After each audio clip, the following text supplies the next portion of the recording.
नमस्कार, जय श्रीकृष्ण. अध्यात्म थॉट्समध्ये आपलं सरचे स्वागत आहे.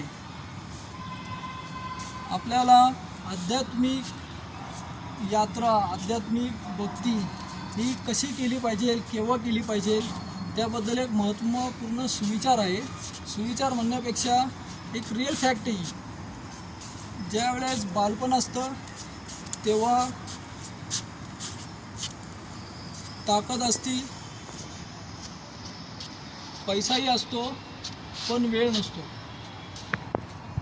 आणि जेव्हा तरुणपण येतं तेव्हा ताकद आहे, पैसा आहे, वेळ पण आहे, पण मन रमत नाही.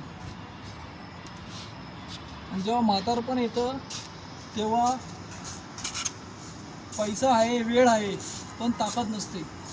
आणि आपल्या स्मरणशक्तीवर पण आपण जोर दिला तरी त्याच्यावर जास्त परिणाम होत नाही.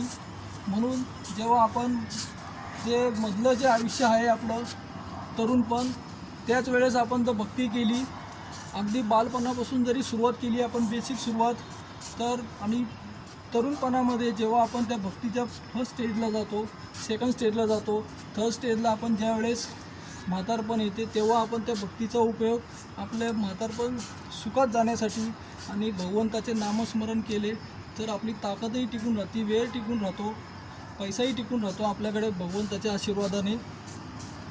त्यामुळे भगवंताची भक्ती ही बालपणापासूनच केली पाहिजे. जय श्रीकृष्ण.